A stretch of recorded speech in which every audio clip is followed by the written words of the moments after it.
नमस्कार, आप देख रहे हैं प्राइम टीवी। मैं हूं आपके साथ आरती तिवारी। देश में धूमधाम से ईद उल फितर मनाया जा रहा है, लेकिन इन सब के बीच वक्फ संशोधन बिल का विरोध भी कड़ा देखने को मिल रहा है।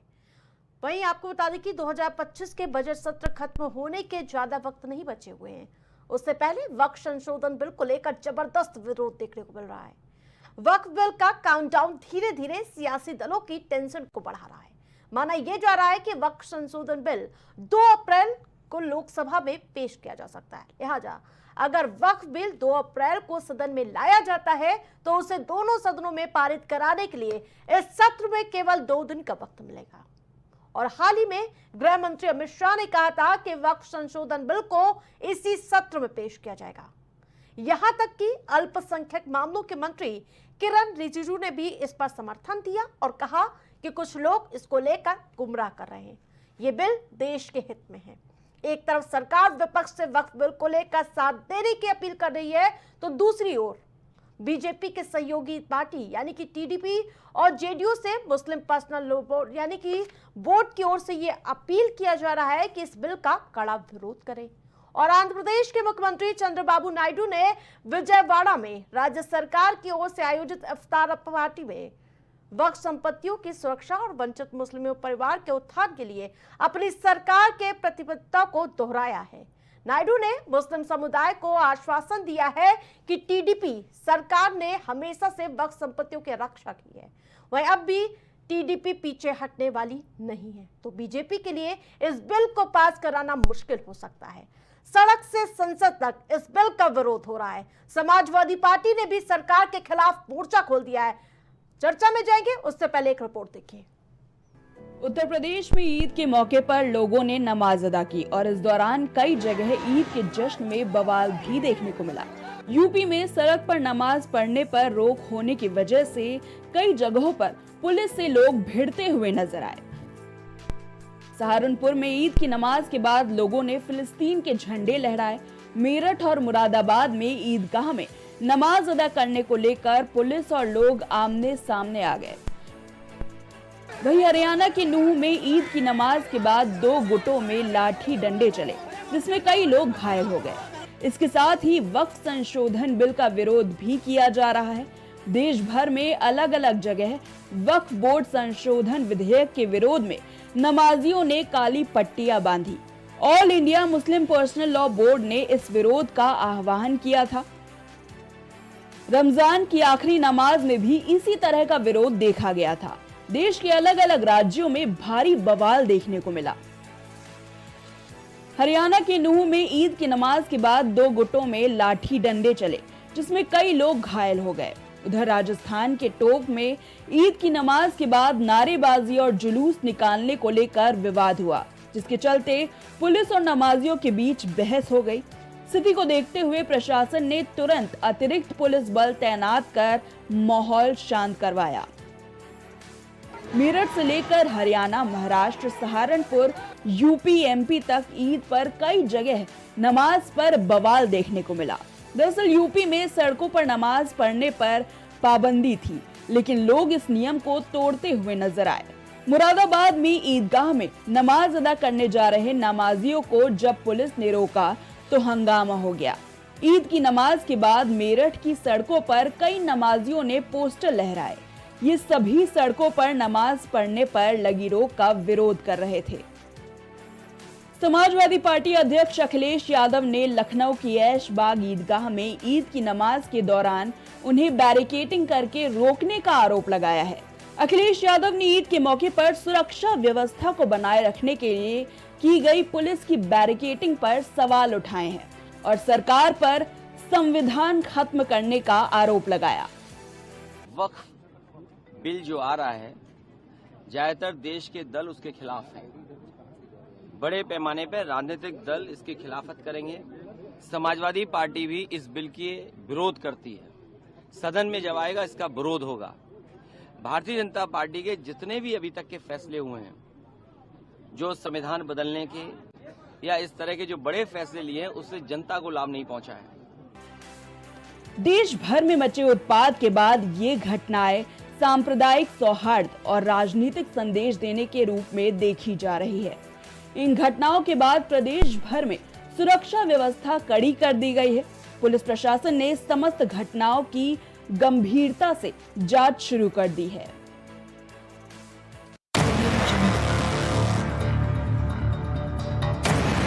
बताते हैं कि खबर क्या है। वक्फ संशोधन बिल का शुरू से विरोध हो रहा था। मुस्लिम संगठन जता रहे हैं इसका लगातार विरोध। तो वहीं काली पट्टी बांधकर ईद की नमाज अदा की गई। आज कई जगह काली पट्टी बांधकर ये नमाज अदा की गई थी।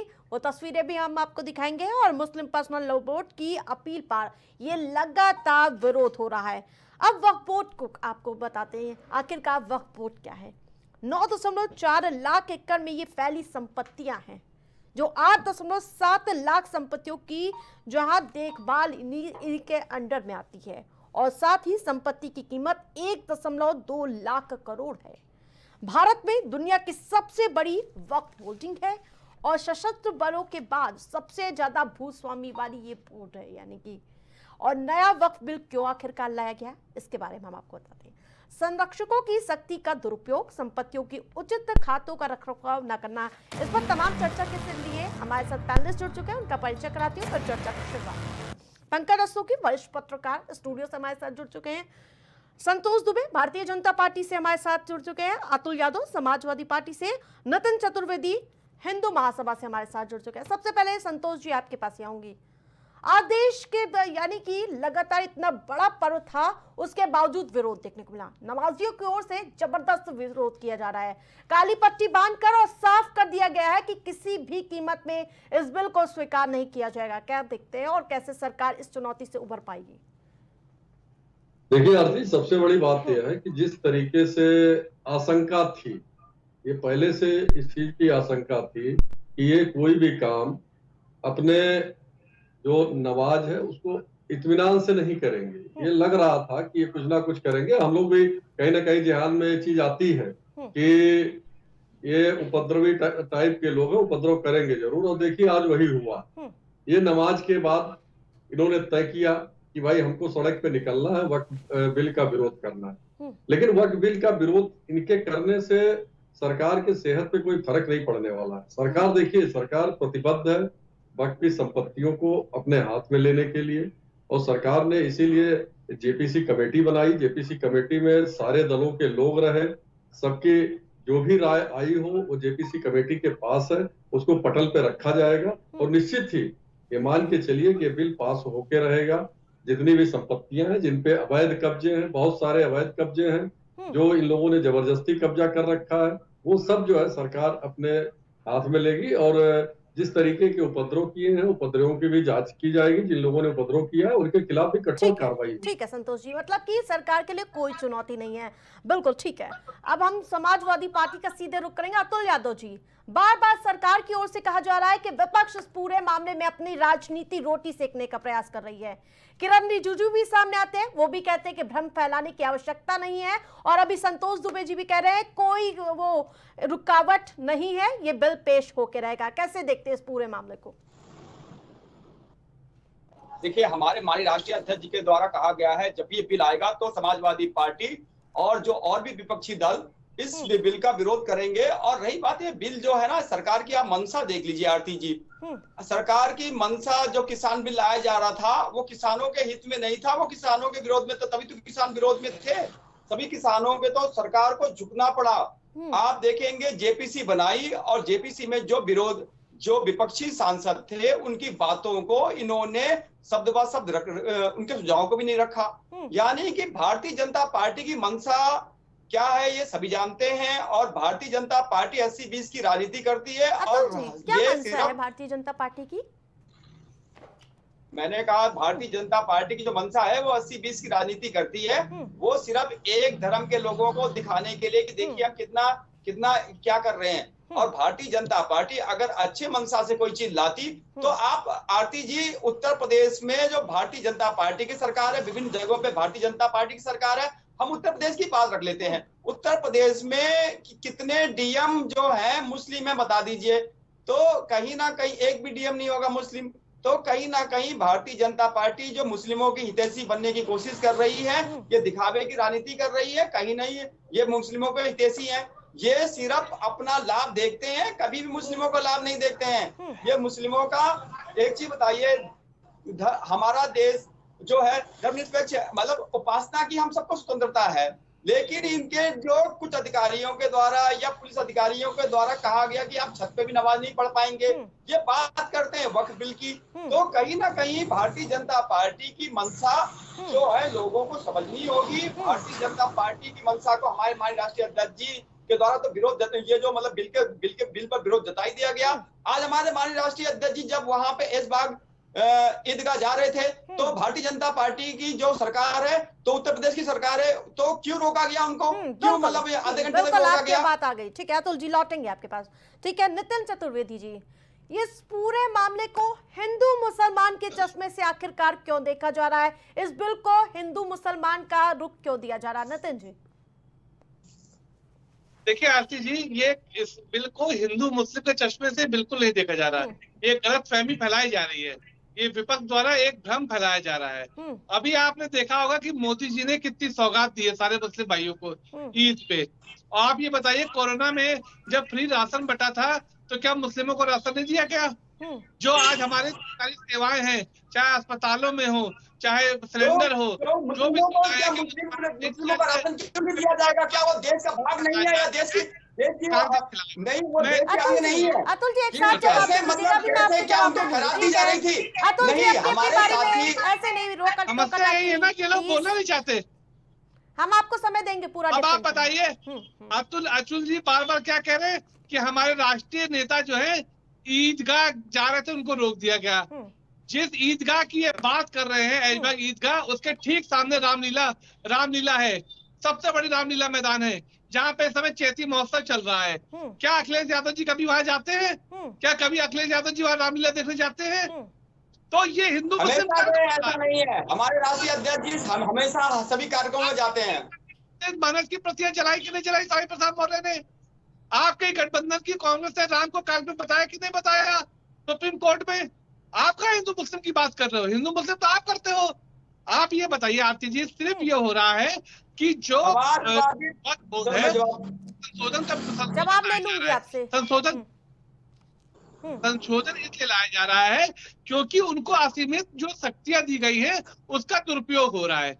उनके दुरुपयोग को रोकने के लिए वक्फ बोर्ड होता किस लिए? गरीबों के लिए, धार्मिक कार्य क्षेत्रों के लिए, मदरसे बनाने के लिए। मदरसों में क्या होता है? मदरसों में हथियार पाए जाते हैं। तो इस तरह के दुरुपयोग को रोकने के लिए, उनकी असीमित शक्तियों को रोकने के लिए संशोधन किया जा रहा है। वक्फ बोर्ड खत्म नहीं किया जा रहा। और वक्फ बोर्ड सिर्फ मुसलमानों के लिए क्यों? हिंदुओं के लिए कोई बोर्ड क्यों नहीं है? सिखों के लिए क्यों नहीं है? ईसाइयों के लिए बोर्ड क्यों नहीं है? सिर्फ एक वर्ग के लिए क्यों बोर्ड बनाया जाता है? आप बताइए मुझे।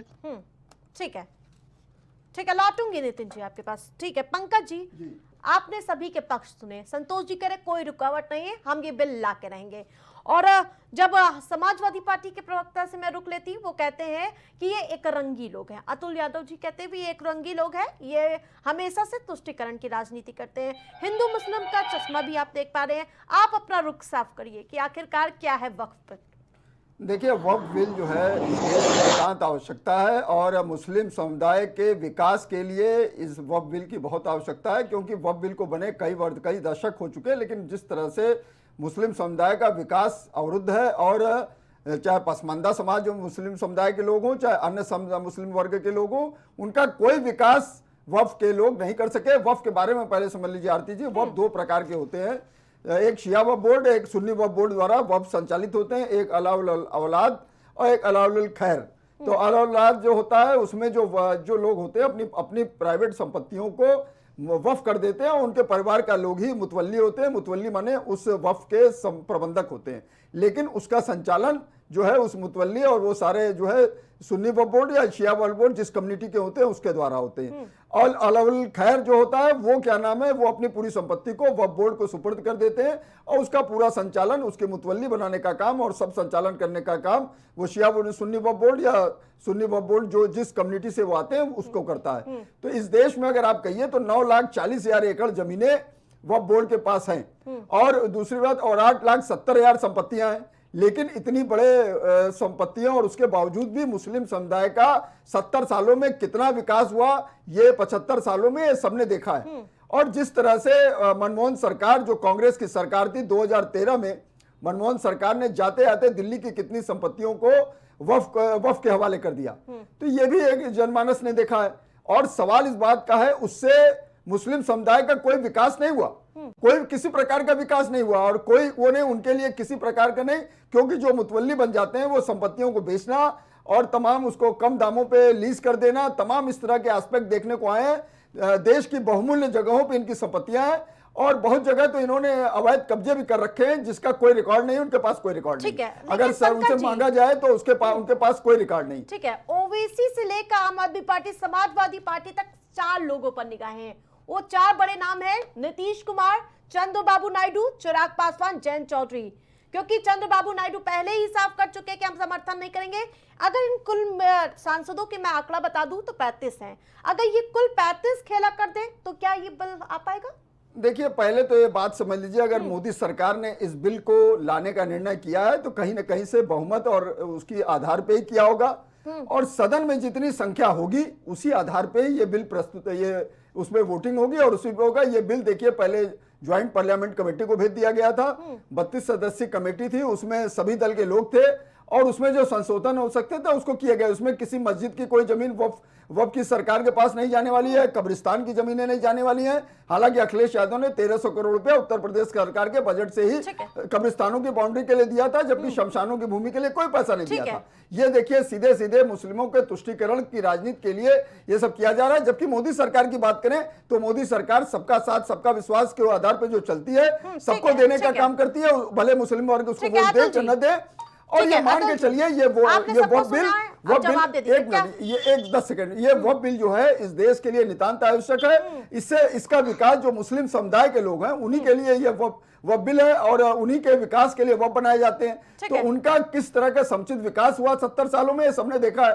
तो इसलिए देखिए, ये लोग सिर्फ भ्रमित करने का काम मुस्लिम समुदाय को कर रहे हैं, और ये पार्टी के लोग जो ये मुस्लिम समुदाय, जो पार्टियों के लोग मुसलमानों के रहनुमा बनते हैं, वो सिर्फ उनको बरगलाने के लिए इस तरह की बात कर रहे हैं। तो लेकिन अगर केंद्र सरकार ने इसका निर्णय लिया तो ये बिल लोकसभा राज्यसभा में पास होकर नायडू, चिराग पासवान, जयंत चौधरी, कितनी आस है आप लोगों को? क्योंकि मुस्लिम पर्सनल लॉ बोर्ड तो सीधे तौर पर वो कह रहा है कि भाई आप लोग साथ दीजिए, नहीं तो कभी माफ नहीं कर पाएंगे हम आपको। देखिए, जो ये सरकार अब जाने वाली है और सरकार की विदाई की घड़ी आ गई है, मुझे तो ऐसा ही लग रहा है। जो सरकार जो है, ये जनता तो त्रस्त है, महंगाई से त्रस्त है, किसान भी खुश नहीं है, कोई इनसे खुश नहीं है, ना केंद्र सरकार से ना प्रदेश सरकार से। कहीं ना कहीं ये सरकार गिरेगी और नई सरकार आएगी। भारतीय जनता पार्टी के दिन आ चुके हैं। भारतीय जनता पार्टी ने जो ये स्थितियां पैदा की हैं, और हमेशा जिसने जाति करी है उसकी सरकार गई है। जनता की जन भावनाओं के अनुरूप ही सरकारें चलती हैं, और ये बैसाखी की सरकार है, किस दिन चली जाएगी, अभी आगे बिल लाएंगे और इसी बिल पे ही जाएगी। आप देखते जाना, ये जो सरकार है, इस जो आप देख पाएंगे, अगर इनकी मंशा वाकई में अच्छी होती तो ये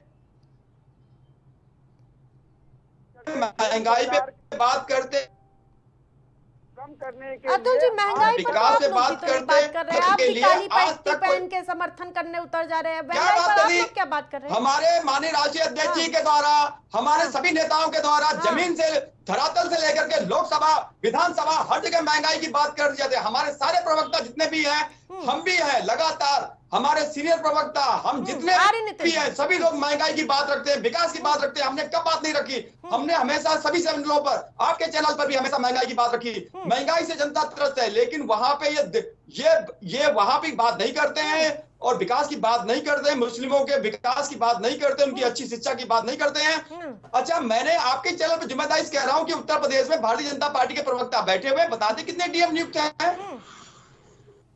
ठीक है, पूछूंगी, लेकिन पहले नितिन जी पहले डिफेंड कर दीजिए, फिर मैं आती संतोष जी के पास। आरती जी, अतुल जी से पूछिए। अतुल जी बार बार कह रहे हैं कि ये सरकार जाने वाली है ये ऐसे कृत्यों से, तो कृपया वो मुझे बताएं कि उनकी सरकार किन कृत्यों की वजह से चली गई, या केंद्र में जो कांग्रेस की सरकार थी वो किन कृत्यों की वजह से चली गई। और आज 2-2 बार यही जनता इस सरकार को सुन रही है। आखिर कोई तो वजह होगी ना, पूरी है कर ना। लीजिए बात। तो देखिए इस तरह के वक्तव्य नहीं जनता बोलते। होती है वो जनता अरे के अतुल जी, द्वारा पहले बात जो पूरी हो जाती है, समाजवादी एक साथ जवाब पार्टी दे को दीजिएगा, ठीक है। गठबंधन को उत्तर प्रदेश में बहुमत दिया गया था, रिजल्ट 4 जून को आया था। ये पूरे देश दुनिया ने देखा था कि उत्तर प्रदेश में सबसे बड़ी पार्टी के रूप में गठबंधन जो आया और समाजवादी पार्टी और कांग्रेस के तौर पर 43 सांसद चुने गए थे। कैसे पास और कराइएगा? आप तो कह रहे हैं कि पास करा लेंगे। चंद्रबाबू नायडू एक तरफ पूरी तरह से साफ कर चुके कि हम वक्त के खिलाफ कभी नहीं खड़े होंगे। कैसे कीजिएगा? संतोष जी आवाज बोल पा रही है? जिस तरीके से हमने वक्फ बोर्ड बिल को लाए हैं, तो जाहिर सी बात, हम जब इसको लाए हैं तो हम इसको पास भी कराएंगे। ये वहाँ के जो रणनीतिकार है पार्टी के, हमारे जो संसद में है लोग, वो उनकी जिम्मेदारी है। कैसे पास कराएंगे, कैसे इसको ले आएंगे। ये अतुल जी के जो सपने हैं ना, इसी तरीके से अखिलेश यादव भी सपना देख रहा है। आपने देखा अखिलेश यादव जो है आज गए थे वहाँ ऐशबाग में, तो उनको बल्ली देख के लगा कि हमको रोका जा रहा है। अरे भाई, तुम रोज जाके इनके घर में बैठो, तुमको कौन रोक रहा है? बल्ली तो इसलिए लगाई गई कि अव्यवस्था है ना फैलाए, उनके लिए थी, आपके लिए नहीं थी। आप जाइए उनके घर में रोज बैठिए, और बल्ली लगाने से अगर आपको रोकना होता अभी तो बैठो तुम आपके घर तो को रोक बैठे। देते। हम तो सभी का धर्म दूसरी सम्मान चीज, करते हैं। आप तो अखिलेश केवल एक यादव शब्द संतोष जी, देखने लेकिन वाले हो। चंद्रबाबू नायडू हम के सभी- सवाल से काहे भाग रहे हैं बार बार आप? देखिए, चंद्रबाबू नायडू जी साथ देंगे भाई, चंद्रबाबू नायडू जी साथ देंगे। अब इनके कहने से हम मान लें चंद्रबाबू नायडू साथ नहीं दे रहे, वो जब लोकसभा में बिल आएगा ये तब की बात होगी। आज की बात जो है, अखिलेश यादव जी बल्ली से नाखुश हो गए। मेरठ में, सहारनपुर में जिस तरीके से उन्मादियों ने फिलिस्तीन के झंडे लहराए, क्या एक बार भी अखिलेश यादव बोले? क्या एक बार भी इन्होंने इसकी चिंता की कि ये लोग जो है नमाज पढ़ने के बाद उन्माद क्यों फैला रहे हैं सड़कों पर? इस पे अखिलेश यादव की आंखें क्या अंधी हो जाती हैं? शासन प्रशासन आपका दो धब्बे मर रहे हैं। के चक्कर में लगे हुए हैं। शासन प्रशासन आपका एलायू आपकी, और रही बात नमाज ना गौशालाओं से नफरत हो रही है, जो गोबर से नफरत हो रही है, आप गोबर से ये दुर्गंध चीजें आती किस है। बिहार पे बोल रहे आज हैं? यादव समाज यानी इनको कि धिक्कारता है। आपका किस तरीके का आपकी व्यक्ति कहाँ सरकार हमारे जो समाज चल रही में पैदा हो है, गया? आपकी कि एलायू जिसको कहाँ गौशाला है? जो है, आपका ये किस पे आप बोल देते हैं? जो त्योहारों पर भी ऐसे आप ऐसे किसी आवाज को नहीं आएगी, एक हमारे देश में उपासना की स्वतंत्रता है। अरे भाई, कोई अपने घरों में नमाज पढ़े, उसके लिए भी आपके अधिकारी बोलते हैं कि छत पे नमाज नहीं पढ़ोगे आप। अतुल जी, छत पे नमाज कैसे पढ़ेंगे? बगल में ऐसे हिंदू का डिबेट थोड़ी मकान ना है, होगी। आप उसकी छत पे नमाज पढ़ने भाई जाएंगे? छत की तो कहीं किसी नहीं की पढ़ अपनी सकते निजी हैं, होती है, गाड़ियों में उस पर भी जो आप किया, पढ़ने के लिए किया। आपके अधिकारी रोक रहे हैं। यानी आप तो धार्मिक उपासना की जो स्वतंत्रता है उसको भी आपने समाप्त कर दिया। अरे भाई, तो आप धार्मिक तो 80-20 की स्वतंत्रता क्या राजनीति होती है? करते हो। धार्मिक तो स्वतंत्रता वक्फ क्या होती है? आप अपने घर जो में वक्फ पढ़िए। बिल के संदर्भ में अपने आप मंदिर जो में रखेंगे पढ़िए। आप एक रोड में मजाक करने के लिए जो है संवैधानिक बाध्यता थोड़ी ना। सुन लीजिए, जो जेपीसी के समय जो विपक्षी सांसद थे उनकी बातों को उन्होंने कहा कि हमने जो सुझाव दिए, ये जो बातें कही गई, हमारी बातें उसमें नहीं आई हैं। उन्होंने स्पष्ट तौर पर कहा भारतीय जनता पार्टी जो है ये इनकी मंशा जब आप समझेंगे तो इनकी मंशा हमेशा एक तरफा होती है। ये एक धार्मिक चश्मे से देखते हैं, ये धर्म, ये देश में ये एक चश्मे से देख करके चलते हैं, ना कि संविधान के चश्मे से चलते हैं। अगर संविधानिक चश्मे से चले तो सभी को समान रूप से देखेंगे।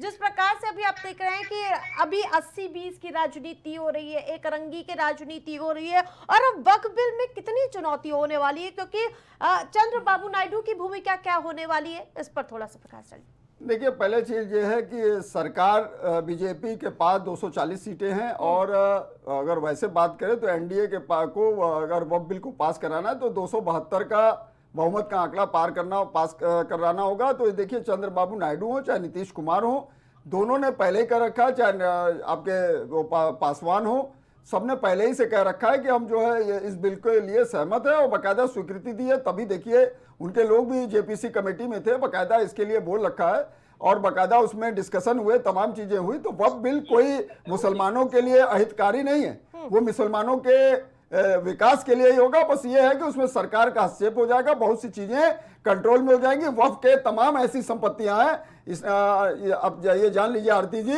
कि जिसमें ये नियम है कि अगर वो संपत्ति किराए पे वक्फ बोर्ड देता है तो उसके किराए का 7%, अगर वक्फ देता है तो उसके किराए का 7% वक्फ बोर्ड में आना चाहिए। लेकिन वो लोग इतना जाल बट्टा उसमें करते हैं, उन संपत्तियों को बहुत कम रुपए में, महंगी से महंगी जगहों को बहुत कम पैसे में उठा देते हैं किराए पे, और सरकार को वक्फ बोर्ड को बहुत कम पैसा मिलता है। तो कितना विकास होगा ये सब जानते हैं। तो ये मनमानी बंद हो जाएगी इन लोगों की, और उसमें सीधे सीधे मुसलमानों का विकास जुड़ा हुआ है। सरकार न कोई मस्जिद की जमीन लेने जा रही है, न आपके कब्रिस्तान की भूमि लेने जा रही है, कुछ नहीं लेने जा रही है। सरकार का एस्पेक्ट यही है कि मुसलमानों का ज्यादा से ज्यादा विकास हो। इसीलिए देखिए मोदी सरकार का विजन है किसी को अगर दे दिए गए और सरकार उस पर थोड़ा सा बहस करा के चर्चा करा के सही दिशा में जाना और आप चाहती ये तो समझ दिक्कत लीजिए 9,40,000 एकड़ जमीनें, 9,40,000 एकड़ जमीनें अगर हैं, उन जमीनों का अगर पूरा क्रियान्वयन कर लिया जाए तो उन जमीनों का रिकॉर्ड नहीं दे पाएंगे कि आपके पास जमीन किसने दिया। अरे जमीन किसने दिया अगर रिकॉर्ड नहीं हो पाएगा। 9,40,000 एकड़ का अगर मुआयना करा लिया जाए तो उसमें रिकॉर्ड नहीं हो पाएगा कि किस परिवार ने और किसने वक्त किया। ये सब फर्जी वाला जो इसमें चल रहा है नहीं चलेगा। अभी कुंभ के समय क्या हुआ था? कुंभ के समय प्रयागराज में 55 एकड़ जमीन पे कब्जा करने दिखाया गया था कि ये भी वक्त की है, और योगी आदित्यनाथ ने जब उस पर द्विगुनी तानी और डिटेल मांगने का काम किया तो वो भाग खड़े हुए और सरकार के समर्थन में आ गए। तो ये भी सब जनमानस ने देखा। इसलिए इस तरह का काम करके मुसलमानों को भ्रमित नहीं करना चाहिए, और जिस तरह से मुस्लिम संगठन के लोग वक्फ बिल के नाम पे लोग मुस्लिम समुदाय को भ्रमित कर रहे हैं वो बिल्कुल गलत है। ठीक है अतुल जी, जिस प्रकार से नितिन चतुर्वेदी जी, जिस प्रकार से मैं देख पा रही हूँ आज काली पट्टी बांध का विरोध किया गया। इससे पहले मैंने सुना था कि राम मंदिर बन जाएगा तो खून की नदियां बह जाएंगी, तमाम ऐसे वक्तव्य सामने आते थे। 370 आ जाएगा तो ये हो जाएगा, अब हो रहा है वक्फ भी हो जाएगा तो ये हो जाएगा, तो क्या हो जाएगा नितिन जी? देखिए आरती जी, वक्फ बोर्ड जो बना था 1954 में, अब आप 1954 से आज 2025 तक आप जरा डाटा उठा के देखिए और देखिए जो गरीब मुसलमान था उसका कितना उसका बेनिफिट मिला। साक्षरता अगर आप देखेंगे तो सिर्फ और सिर्फ गरीब मुसलमान की जनसंख्या बढ़ी है, ना तो उनका साक्षरता स्तर बढ़ा है, ना उनका जीवन यापन जो स्तर था वो बढ़ा है। वक्फ बोर्ड जो है कुछ लोगों ने अपने हाथ में ले रखा है और मुस्लिमों को, गरीब मुस्लिमों को दबाने का काम किया जा रहा है। सरकार ये चाहती है कि जो जिस लिए वक्फ बोर्ड की कल्पना की गई थी धर्मार्थ और गरीब लोगों के लिए, कम से कम उनको उसका हिस्सा तो मिले।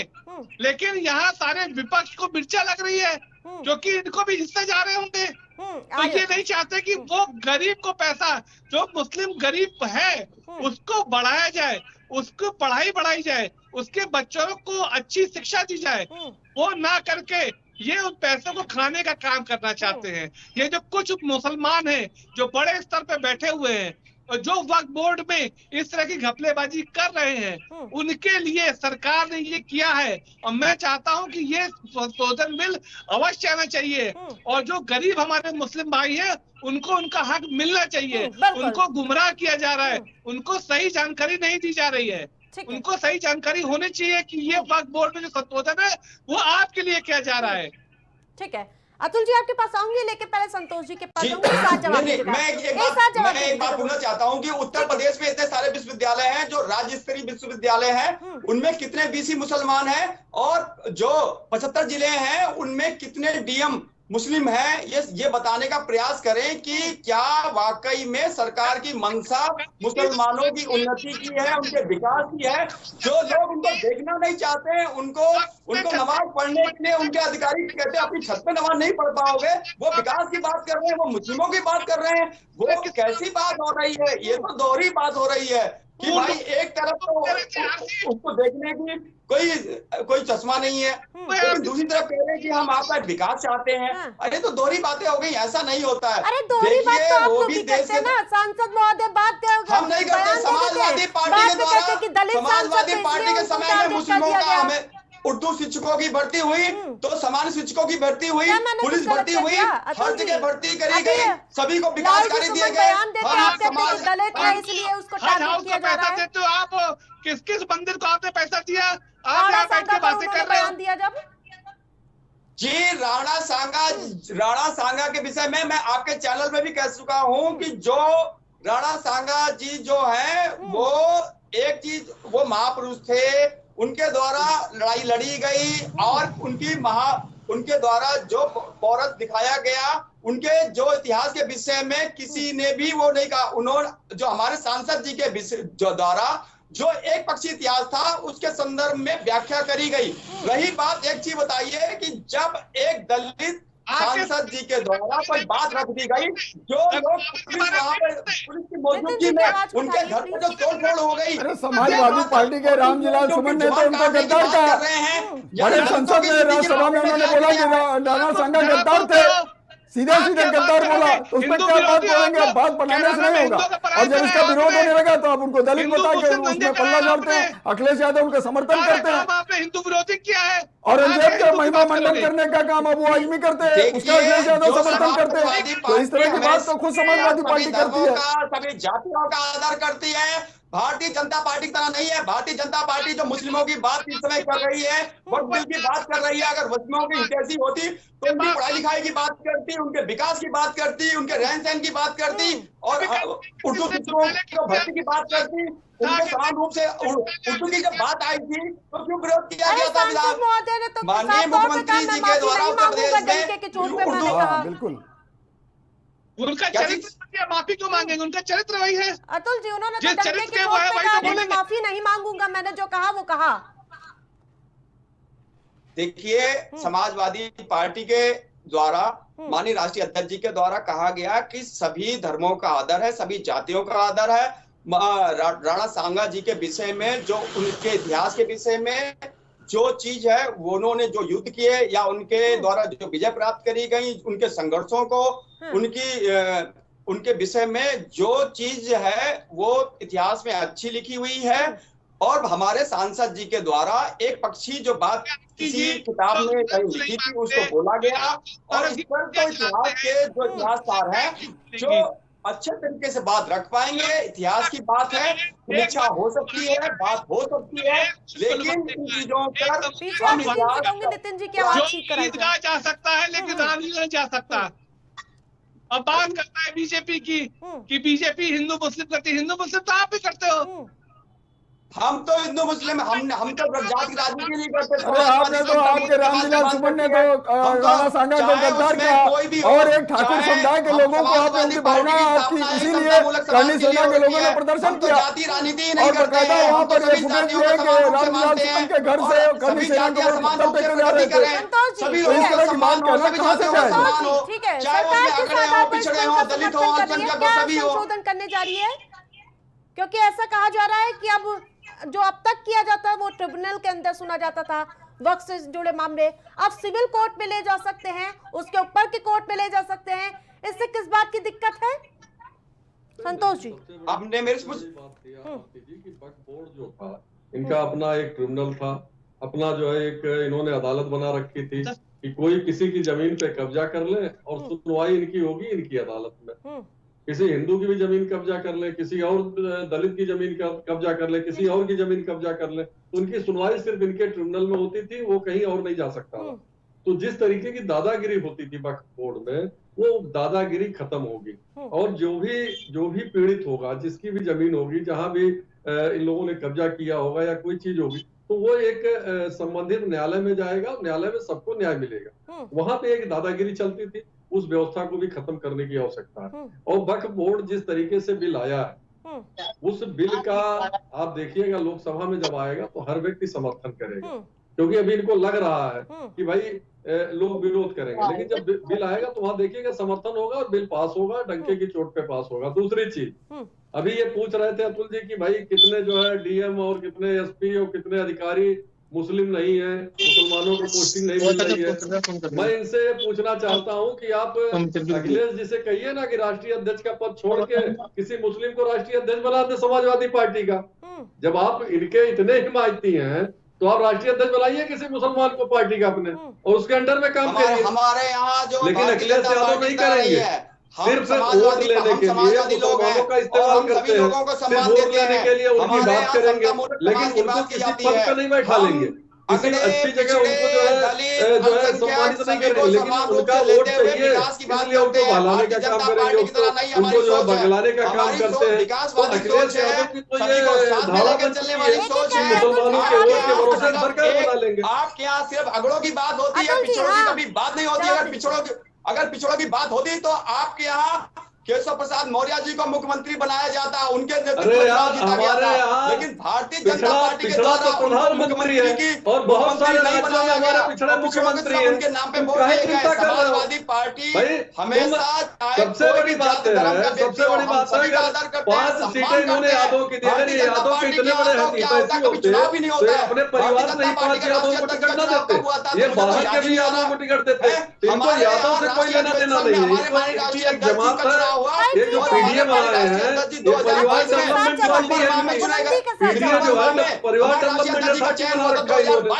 पीडीए तो ये है ना कि परिवार डेवलपमेंट अथॉरिटी है पीडीए, ये उस पीडीए की बात करते हैं कि इटावा की पीडीए को जो है आगे बढ़ाया जाए। बता दीजिए। तो सबसे बड़ी बात है इन्हें और किसी यादव से जो है भारतीय जनता आगे नहीं बढ़ाना, इनको सिर्फ अपने जो सच्चाई के यादव हैं उन्हीं को आगे बढ़ाना, उन्हीं को आगे लेके जाना है। तो भारतीय जनता पार्टी का जो मनोनयन प्रथा है ना, ये जो है ना, ये राजशाही जैसी स्थितियां हैं, ये लोकतंत्र की स्थितियां नहीं है। बताओ पीडीए है क्या? पीडीए है परिवार डेवलपमेंट अथॉरिटी, जिसको अखिलेश यादव ने बना रखा है। आदि आबादी अगड़े सभी है। पीडीए से तो आप घबराए हुए हैं। पीडीए मतलब परिवार डेवलपमेंट अथॉरिटी, जिसको आप पढ़ा रहे हैं और अखिलेश यादव लगातार उसी को पढ़ाने के प्रयास में लगे। अतुल यादव को तो उन्होंने सांसद नहीं बना दिया, अतुल यादव को टिकट क्यों नहीं दे दिया? बहुमत से समाजवादी पार्टी को जिताया, जो हमारे 37 साल। जी ठीक है, जिस प्रकार से काली पट्टी बांध करके आज रमजान का कितना सुअवसर पीडीए के बदौलत भाई प्रदर्शन कल ही कर सकते थे, 2 दिन बाद आना है ये बिल। देखिए, एक बात तय समझ लीजिए, भारतीय जनता पार्टी भले मुस्लिम वर्ग भारतीय जनता एनडीए को वोट, भारतीय जनता पार्टी को वोट करे या ना करे, लेकिन भारतीय जनता पार्टी हमेशा प्रधानमंत्री मोदी जो बैकवर्ड समुदाय से आते हैं, वो बाकायदा सबका साथ और सबका विश्वास के साथ चलने वाले नेता हैं और इस राष्ट्र के नायक हैं। और जिस तरह से वो सबका साथ सबके विकास की रणनीति पे चल रहे हैं और वो मुसलमान हिंदू वो सभी वर्गों के लोगों को लेके चलते हैं, उसमें किसी प्रकार की कोई पार्शियलिटी नहीं है, ये जान लीजिए आरती जी। और दूसरी बात, अभी देखिए 46 आईएएस लड़कियां जो है आईएएस बने, 46 लड़के। अतुल यादव जी इस बात को समझ लिए, 46 लड़के, उसमें कोई पार्शियलिटी नहीं हुई है। तो आईएएस के एग्जाम में बने और नीट के जो एग्जाम में जिसमें 20-22 लाख बच्चे बैठते हैं, उसमें कितने मुस्लिम वर्ग के लड़के लड़कियां डॉक्टर हो गए, एमबीबीएस कर चुके, एमडी हो गए। तो ये सरकार के कार्यकाल में ही हुआ है, तो ऐसा नहीं है कि उसमें कोई पार्शियलिटी है। आपके कार्यकाल में क्या होता था 1217 में? उसमें एक पक्ष के ही लोगों को, एक वर्ग के ही लोगों को पीसीएस बनाया जाता था और उसके बाद लेखपाल की परीक्षा में 12 लाख से 14 लाख रुपए के घूस लेकर भ्रष्टाचार हुआ, जो आज कितने लोगों के पैसे डूब गए, आज कितने लोग घूम रहे हैं। इसलिए पुलिस भर्ती में जिस तरह का योगी आदित्यनाथ ने उत्तर प्रदेश में 60,000 पदों पे भर्ती करने का कार्य किया है, एकजुट होकर, जिस तरह से उसमें कोई पार्शियलिटी नहीं, कोई भ्रष्टाचार नहीं और किसी सारे लोगों का सामंजस्य रहा। कुंभ में आप देखिए सभी वर्गों के लोग, ओबीसी हो चाहे सामान्य हो, सभी दलित हो, सभी ने स्नान किया, कुंभ में आस्था की डुबकी लगाई। तो ये योगी आदित्यनाथ के उत्तर प्रदेश सरकार का कल्चर है। आपके कार्यकाल में क्या हुआ? आप सिर्फ एक वर्ग विशेष कोई एक सामान्य वर्ग को, एक अपने यादव वर्ग को ही लेकर चलते थे और उसी का नतीजा रहा कि आपके तमाम आरोप आपके ऊपर लगे। और आप जो यादवों में भी आप बाइफरकेशन करते थे, इटावा मैनपुरी सफाई को छोड़ के, कन्नौज छोड़ के बाकी और जो पूर्वांचल के यादव और वो यादव उनकी भर्ती नहीं होती थी, भी जनमानस ने देखा है। तो आप ये किस तरह की कृत्य की बात करते हैं? और उत्तर प्रदेश सरकार की बात करिए, मोदी जी की बात करिए, तो देखिए 1 करोड़ 40 लाख मकान में 35% आवाज जो है मुस्लिम वर्ग को मिले और तमाम सरकारी योजनाओं में मुस्लिम वर्ग को उसको फायदा मिल रहा। ये सब खाली बातें करने से नहीं होगा। देखिए एनडीए एकजुट है, एनडीए एकजुट है और एनडीए देख लीजिएगा इस बिल को भी एनडीए इसको पास करा के प्रधानमंत्री मोदी के नेतृत्व में ये बिल भी पास होकर रहेगा। नहीं पास होने वाला है, आपकी सरकार इस बिल पे चली जाने वाली है। और एक बात और बता दें अतुल जी, वो दिन भी याद कर लीजिए 2004 में कांग्रेस के पास 272 में मात्र 145 सीटें थी और 2009 में मात्र 206 सीटें थी। उसके बावजूद सरकार चली और बीजेपी एनडीए के पास 240 सीटें हैं इस बार प्रधानमंत्री मोदी के नेतृत्व में बीजेपी के पास और एनडीए का तो पूरा कुनबा बहुत आगे है। इस समय जो विपक्ष जो आपकी जो सरकार है 2014 से लेकर के 2019 में जो आप लोगों ने करने का प्रयास किया था, विपक्ष को आपने धाता बताया था। इस समय विपक्ष बहुत मजबूत स्थिति में है और विपक्ष की मजबूती की वजह से आपके द्वारा ये बिल जेपीसी में भेजा गया। आपकी सरकार घबराई हुई है। झूठ का नैरेटिव फैला दिया आपने। 2024 में भले 37 सीटें उत्तर प्रदेश में जीत लिया, लेकिन आप देख लीजिए आपके उपचुनाव में उत्तर प्रदेश में क्या किया। जनता ने आपको 10 में खाली 2 सीटें दिया, जबकि आप समाजवादी पार्टी के लोग कर रहे थे ये 2027 के विधानसभा में फाइनल है, उसके बावजूद नहीं आ पाई आपकी सीटें। राम मंदिर का बड़ा विरोध हो रहा था कि नदियां बह जाएगी, वही राम मंदिर बढ़िया झोली भर रहा है सरकार की, जीएसटी दे रहा है और तमाम ऐसी चीजें हैं। 370 में भी ऐसे ही कहा करते थे। नितिन जी, तो वक्फ बोर्ड पे भी ऐसा संशोधन होना चाहिए ना? बिल्कुल होना चाहिए। मैं तो कहता हूँ कि वक्फ बोर्ड में संशोधन बहुत जरूरी है। देखिए, सबसे मेन चीज है आरती जी, उन गरीब मुसलमानों को ये बताना पड़ेगा कि ये वक्फ बोर्ड का संशोधन आपके लिए जरूरी है। जो लोग नहीं चाहते संशोधन, वो आपका भला नहीं आपका बुरा सोच रहे हैं। सही जानकारी उन तक पहुंच ही नहीं पा रही है। वो उनका जो विकास होना चाहिए 1954 से लेकर पार्टी के द्वारा कौन सी ऐसी नीतियां अपनाई गई हैं उत्तर प्रदेश में? मुसलमानों के हितों के लिए हो। मैं आपसे लूंगी जवाब इसके बाद दोनों का। नितिन जी जल्दी से अपने कंप्लीट कर लीजिए जी। तो आरती मैं कह रहा हूँ कि देखिए वक्फ बोर्ड की जरूरत पड़ी क्यों? क्या एक समुदाय के लिए सिर्फ बोर्ड की जरूरत थी? इस देश में जो देश संविधान से चलता है, वहाँ जहाँ विभिन्न जातियां हमारे यहाँ वर्गित है, वहाँ पे एक ही धर्म के लिए वक्फ बोर्ड की कल्पना क्यों की है? क्या हिंदुओं के लिए कोई बोर्ड नहीं होना चाहिए? क्या सिखों के लिए नहीं होना चाहिए? सिर्फ एक समुदाय को खुश करने के लिए उस समय तत्कालीन सरकार ने ये वक्फ बोर्ड की संरचना की, जिसके लिए आज हम बैठ के बहस कर रहे हैं।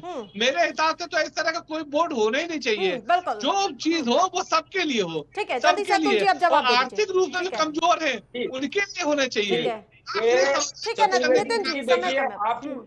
ये चतुर्वेदी जी सुन लीजिएगा आरती जी। जो चतुर्वेदी जी किस प्रकार की बात की वक्फ बोर्ड होना ही नहीं चाहिए, यानी कि मुस्लिमों के विषय में किस प्रकार की धारणा रखते हैं या उनके समाज के विषय में किस प्रकार की धारणा रखी जाती है, इसी से इन सब की मंशा स्पष्ट हो जाती है कि उनके प्रति किस प्रकार की उनके दिलों में बातें आती हैं। नहीं तो क्या करें, राम कार से बाबा गोली चलवाए आपकी तरह कि उनका विकास ना हो। सरकार के हो गए उत्तर प्रदेश में, अगर हम की बात ना करें तो मुस्लिमों के विकास के लिए कौन सा खाता खींचा गया प्रदेश सरकार के द्वारा, और हमेशा उनको प्रताड़ित करने वाली योजनाएं लाई गई। अगर कहीं अपराधी पकड़ा गया, अगर विधानसभा में मुख्यमंत्री जी के द्वारा बोला गया तो एक मुस्लिम का नाम बोला गया और एक यादव का नाम बोला गया, तब किसी ने विरोध नहीं किया कि इस प्रकार की बातें कैसे होती है। संविधान से चलता है, जाति धर्म के आधार पर नहीं बताया जा सकता है, तब तो इस प्रकार की बातें नहीं होती होंगी। तब तो मैं तो बड़ा अच्छा लगता है, हाँ एक यादव एक मुस्लिम अच्छा लगता है, वो कहीं भाई ये चीजें नहीं होनी चाहिए। देश संविधान से चलता है, पुलिस भी संविधान का ही एक अंग है। तो अब ये बातें नहीं, 16 अपराधी पकड़े गए थे लेकिन 2 के नाम लिए थे माननीय मुख्यमंत्री जी के द्वारा। तो किस प्रकार की उत्तर प्रदेश में राजनीति हो रही है, किस प्रकार की धर्म की राजनीति हो रही है, किस प्रकार की धर्म की देखा जाता है कि जानते हैं। और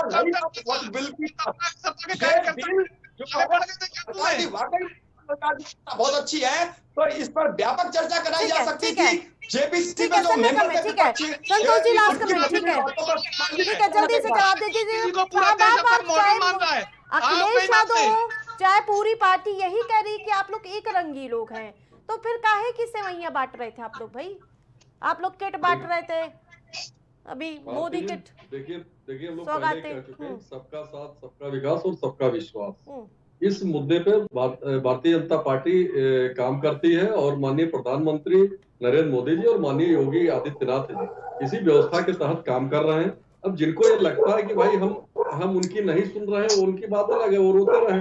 जिस तरीके से अखिलेश यादव जो है चिल्ला रहे थे, इनको चिल्लाने से देखिए वोट नहीं मिलता है। जिन लोगों को हम सुविधा दे रहे हैं, व्यवस्था दे रहे हैं, वो लोग खुश हैं और वो कहीं भी रहे। हम कहते हैं हमको वोट भी कुछ लोग नहीं देते हैं, फिर भी सुविधाएं सबको मिलती है। सबका विकास, क्योंकि जो सरकार बन जाता है वो सरकार सबको एक आंख से देखता है। उसके लिए कोई भी पराया नहीं होता, कोई जो है अलग नहीं होता। जल्दी से डिफेंड कर दीजिए काउंटर। अप्रैल और मई में लोकसभा चुनाव संपन्न हो रहे थे, तो मंगलसूत्र छीन ले जाएंगे किसके लिए बोला गया था? और कौन बोल रहा था मंगलसूत्र को, आपका मंगलसूत्र छीन ले जाएंगे, आपकी भैंस को ले जाएंगे, ये कौन बोल रहा था? यानी कि किसके विषय में बोला जा रहा था? जिनके धार्मिक चश्मे अलग हैं, ये कहते कुछ है करते कुछ है। इन लोगों से तो सावधान रहने की आवश्यकता होती है। सभी जानते हैं, सभी पढ़े लिखे हैं। नितिन जी जल्दी 10 सेकंड में। देखिए आरती जी, मेरा बार बार ये कहना है कि वक्फ बोर्ड में संशोधन अवश्य होना चाहिए और हमारे जो गरीब मुस्लिम भाई हैं जिनको उनके अधिकारों से वंचित रखा गया, उनको उनके अधिकार दिए जाने चाहिए। ठीक है पंकज जी 10 सेकंड। देखिए, पहले तो आरती जी एक बात स्पष्ट समझिए, वक्फ बिल में संशोधन नितांत आवश्यक है और मुस्लिम समुदाय को ठगने का काम अगर किया तो समाजवादी पार्टी ने ही अपने शासनकाल में किया है। पसमानदा हो चाहे रायनी समुदाय हो, जो मुस्लिम वर्ग से आते हैं उनको कुछ नहीं मिला। और मोदी जी का तो एक विजन है कि एक हाथ में लैपटॉप एक हाथ में कुरान, तो इस तरह का उनका विजन है। और उत्तर प्रदेश में जिस तरह से अवैध मदरसों को लगाम कसी गई और जिस तरह से मदरसों के ऊपर विशेष ध्यान दिया गया, बजट एलोकेट किया गया, तो ये मोदी सरकार के विजन को प्रदर्शित करता है। और योगी जी ने तो खुद कहा है, योगी आदित्यनाथ ने खुद कहा है इंटरव्यू में कि जो उत्तर प्रदेश में मुसलमान सर्वाधिक सुरक्षित हैं। तो इस तरह की बात करना नितांत ही गलत है और ये निश्चित मान के चलिए अगर एनडीए सरकार ये बिल ला रही है तो ये पास भी होकर रहेगा। बिल्कुल ठीक है, देखने वाली बात होगी कि ये बिल कैसे पास होता है। आप सभी पैनलिस्ट का हमारे साथ जुड़ने के लिए बहुत बहुत धन्यवाद। तो लगातार ये कयास लगाए जा रहे हैं कि अब से 2 दिन बाद ये बिल सदन के पटल पर होगा। विरोध काफी देखने को मिल रहा है। आज ईद का मौका था, इस मौके पर सब काली पट्टी लगाकर पहुंचे हुए थे ईदगाह में, वो विरोध जताते हुए नजर आ रहे हैं। लेकिन सरकार के लिए चुनौती काफी है, लेकिन उन चुनौतियों से कैसे उभरती वो देखने वाली बात होगी। प्राइम डिबेट में मेरे साथ फिलहाल इतना ही। देखते रहे प्राइम टीवी।